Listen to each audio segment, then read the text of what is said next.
Hi అండి, welcome to S M academy Telugu. ఈ వీడియోలో మనం ఏపీపీఎస్సీ గ్రూప్ 2 ఎక్స్పెక్టెడ్ క్వశ్చన్స్ 2024 తెలుసుకుందాం. మా దగ్గర ప్రశ్నలు ఇవి. పార్ట్ 5 ఇది. ఆల్రెడీ పార్ట్ 4 పార్ట్స్ ఉన్నాయి. ఇది 5వ పార్ట్. నెక్స్ట్ లేట్ చేయకుండా ఆ వీడియోలకు పోతే భారతదేశానికి సరిహద్దులు 7 దేశాలు ఉన్నాయి. కింది వాటిలో ఏ దేశం ఇండియాతో సరిహద్దు పంచుకోవడం లేదంటే రష్యా అండి. రష్యాకి మనకి సరిహద్దు లేదనమాట. నెక్స్ట్ సింధు నాగరికత సరిహద్దులు గుర్తించండి. సో ఇది తూర్పు సరిహద్దు అలంగిపూర్, పడమ సరిహద్దు సత్కజందాల్, ఉత్తర సరిహద్దు మాండా, దక్షిణ సరిహద్దు దైమాబాద్ అదనమాట. ఇవన్నీ మొత్తం మనకి డైరెక్ట్ క్వశ్చన్ టు ఆన్సర్ ఇవ్వడం జరిగింది. మనకి ఎగ్జామ్లో అయితే కానీ మనకి జంబ్లింగ్ ఇచ్చే అవకాశం ఉంది అనమాట. కింది పేకి ఇది కిందికి అలా ఇచ్చింది. ఇంకోసారి వీడియో పాజ్ చేసి చెక్ చేసుకోండి, మనకి సరిపోతుంది. నెక్స్ట్ క్వశ్చన్ వచ్చేసి 16వ ఆర్థిక సంఘం సంబంధించి 16th ఫైనాన్స్ కమిషనర్గా వాటిని గుర్తించండి అన్నాడు. 4 స్టేట్మెంట్స్ ఇచ్చాడు. చైర్మన్ అరవింద్ పనారియా, కాల వ్యవధి 2026 ఏప్రిల్ 26 నుంచి 2038 మార్చి 31 వరకు ఉంటుంది. కార్యదర్శి వచ్చేసి రిత్విక్ రంజన్. నివేదిక అందజేసిన టైం వచ్చేసి 2025 అక్టోబర్ 31 అనమాట. భారతదేశంతో అత్యధిక సరిహద్దును కలిగి ఉన్న దేశంగా బంగ్లాదేశ్ ఉంది. సో బోర్డర్ ఎక్కువ పంచుకునే దేశం బంగ్లాదేశ్, తక్కువ సరిహద్దు పంచుకునే దేశం ఏది అని అడుగుతున్నాడు ఇక్కడ. So Afghanistan correct option. Afghanistan భారతదేశంతో తక్కువ సరిహద్దును కలుసుకున్నారు. పిఎం దక్ష్ అన్నది దేనికి సంబంధించింది? దానికి సంబంధించి దాంట్లో సరైనది ఏది అని అడుగుతున్నాడు అన్నమాట. పిఎం దక్ష్ అంటే అది వికలాంగులకు సంబంధించినది. దివ్యాంగులు శిక్షణ, వృత్తి నైపుణ్య అవకాశాల కోసం కేంద్ర ప్రభుత్వం ప్రారంభించిన పోర్టల్ అన్నమాట. అది ఆప్షన్ ఏ కరెక్ట్. నెక్స్ట్ వచ్చేసి చంద్రయాన్ 3 విజయానికి గుర్తుగా జాతీయ అంతరిక్ష దినోత్సవం ఏ రోజు జరుపుకుంటారంటే మనకి జాతీయ అంతరిక్ష దినోత్సవం వచ్చేసి ఆగస్ట్ 23వ తేదీన మనకి జాతీయ అంతరిక్ష దినోత్సవాన్ని జరుపుకుంటారనమాట. ఆ తర్వాత నెక్స్ట్ వచ్చేసి కింది వారిలో వివాహ పరిణామ క్రమాన్ని తెలియజేసే వారు ఎవరు అంటే మనకి మోర్గాన్ అనే వ్యక్తి వివాహ పరిణామ క్రమాన్ని తెలియజేశారు అనమాట. సోషియాలజీ బిట్టిది. నెక్స్ట్ ఆంధ్రప్రదేశ్ రాష్ట్రంలో ఎన్ని గిరిజన తెగలు ఉన్నాయి? సో ఆంధ్రప్రదేశ్లో మనకి 33 గిరిజన తెగలు ఉన్నాయి. కొన్ని బుక్స్లో 34, 35 అని కూడా ఉంటుంది. ఏ ఆప్షన్ ఉంటే అది కరెక్ట్ అయితే, లేదంటే 33, 34 అన్నీ ఇచ్చినానుకో క్వశ్చన్ కాంట్రవర్సీ అయ్యి డిలీట్ చేసే అవకాశం ఉంటుంది అనమాట. సో 33 దగ్గరలో ఉన్నాయని గుర్తుపెట్టుకోండి. ఆ దగ్గరలో ఏ ఆప్షన్ అంటే ఆప్షన్ కరెక్ట్ పెట్టు.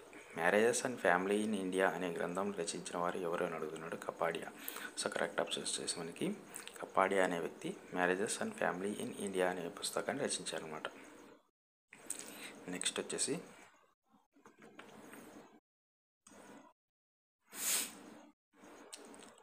దత్తతకు సంబంధించి, సో అడాప్షన్ అంటారు కదా, దానికి సంబంధించి పర్యవేక్షణ చేసే సంస్థ ఏదని అడుగుతున్నాడు. దీని కరెక్ట్ ఆప్షన్ వచ్చేసి కారా. సో CARA కారా అంటే ఫుల్ ఫామ్ వేస్తే మీకు గుర్తు చేసుకొని ఒకసారి కింద కామెంట్ చేయండి. నేను కూడా చెప్తాను అప్పుడే. Central adoption resource authority. So central adoption resource authority CARA అంటారు అన్నమాట. దత్తత గురించి తెలియజేస్తుంది. భార్యాభర్త వారి పెళ్లి కాని పిల్లలు ఉంటారు కదా, ఒకే కుటుంబంలో నిలిస్తే అటువంటి కుటుంబాన్ని ఏమంటారు అని అడుగుతున్నాడు. కరెక్ట్ ఆప్షన్ న్యూక్లియర్ కుటుంబం. సో న్యూక్లియర్ కుటుంబం అంటారు అనమాట. ఫ్యామిలీ ఆఫ్ ఓరియంటేషన్ మరియు ఫ్యామిలీ ఆఫ్ ప్రొక్రియేషన్గా కుటుంబం వర్గీకరించిన వారు ఎవరు? సో కుటుంబాన్ని 2గా వర్గీకరించిన వ్యక్తి జీపీ మురాల్డ్ అనే వ్యక్తి family of orientation, family of creation అని విభజించాడు. స్వరాజ్ పార్టీ చట్టసభకు అధ్యక్షునిగా ఎవరు ఎన్నుకున్నదనమాట. స్వరాజ్ పార్టీ చట్టసభలకు అధ్యక్షునిగా ఎవరు ఎన్నుకున్నారంటే మనకి విఠల్ భాయ్ పటేల్. సో విఠల్ భాయ్ పటేల్ అనే వ్యక్తిని స్వరాజ్ పార్టీ చట్టసభలకు అధ్యక్షునిగా ఎన్నుకున్నారనమాట. నెక్స్ట్ గాంధీ మరియు అంబేద్కర్ పూణే ఒప్పందం జరిగింది. ఆ మధ్యవర్తిత్వం ఎవరు వహించారు అని అడుగుతున్నాడు. సో ఇక్కడ కరెక్ట్ ఆప్షన్ వచ్చేసి మనకి మదన్ మోహన్ మాలవీయ గారు గాంధీ మరియు అంబేద్కర్ మధ్య పూణే ఒప్పందంలో కీ రోల్ పోషించారు అన్నమాట. కింది వాటిని చెత్తపరిచింది.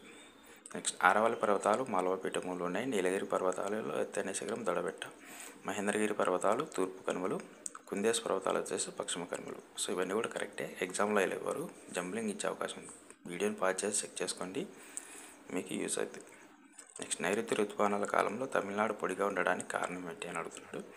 సో పశ్చిమ కనుమల పర్వతాలు పరాన్ముఖ దిశలో ఉండడం, ఋతుపవన గాలులు మరియు తమిళనాడు భూభాగం చేరే సమయానికి అవి పొడిగా మారడం, బంగాళాఖాతం ఋతుపవనాల గాలులు తమిళనాడు తీరానికి సమాంతరంగా కదలడం, ఇవన్నీ కూడా కరెక్ట్ ఆప్షన్స్. సో మనకి ఆప్షన్ డి కరెక్ట్ అనమాట.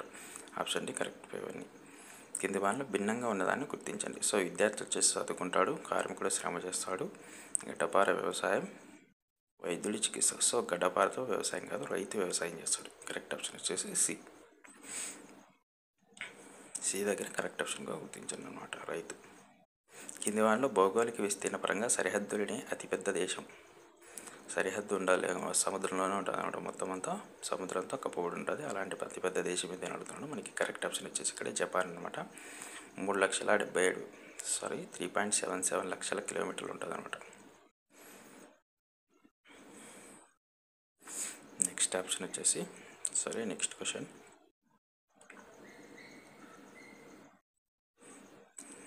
కింద డిస్క్రిప్షన్లో టెలిగ్రామ్ గ్రూప్ లింక్ ఇవ్వబడింది, ఒకసారి చెక్ చేసుకోండి. నర్మదా పరివాహక ప్రాంతాలలో భాగం కాని రాష్ట్రం ఇది. సో నర్మదా నది ఉంటుంది కదా, అది ఏ రాష్ట్రం గున్నా పోదు అని అడుగుతున్నాడు. సో పంజాబ్ రాష్ట్రం అనమాట కరెక్ట్ ఆప్షన్. నర్మదా నది మధ్యప్రదేశ్, మహారాష్ట్ర, గుజరాత్ రాష్ట్రాల గుండా ప్రవహిస్తుంది అనమాట. మధ్యప్రదేశ్. బహువివాహ అంటే ఎక్కువ వివాహాలు అనే పుస్తకాన్ని రాసిన వారు ఎవరంటే ఈశ్వరచంద్ర విద్యాసాగర్ గారు మనకి బహువివాహ అనే గ్రంథాన్ని రచించారు. Next reasoning questions. అంబ్రెల్లాను విఎల్సిక్యూ FKMZ రాస్తే జస్టిస్ను ఎలా రాస్తారు అనమాట. సో ఫస్ట్ దానికి +1 చేస్తున్నాడు, రెండో దానికి -1. ఇలా చేసుకుంటూ పోతే మనకి కరెక్ట్ ఆప్షన్ డి వస్తుంది. జే తర్వాత కే వస్తుంది, అట్లా వస్తుంది. దీన్ని ఒకసారి పాస్ చేసుకొని ఎన్ని ట్రయాంగిల్స్ ఉన్నాయి చెక్ చేసుకోండి. కరెక్ట్ ఆప్షన్ వచ్చేసి 32 ట్రయాంగిల్స్ వస్తుంది. ఒకసారి మీరు చెక్ చేసుకోండి, 1 2 3 అని ఎంచుకుంటూ పోండి. రీజనింగ్ క్వశ్చన్స్, ఇలాంటి క్వశ్చన్స్ వచ్చే అవకాశం చాలా ఎక్కువ ఉంటుంది అనమాట. అందుకనే మనకి ఇది క్వశ్చన్స్ ఇవ్వడం జరిగింది. పాస్ చేసిన తర్వాత సో పైన పార్ట్ తీసుకుంటే ఫస్ట్ 3 వస్తాయి, ఒక్క దాంట్లో 3 వస్తాయి. చెక్ చేసుకున్నాం మనం. ఇలాంటి లేటెస్ట్ వీడియోస్ కోసం మన ఛానల్ సబ్స్క్రైబ్ చేసుకోండి. Thanks for watching. Have a nice day. Good bye.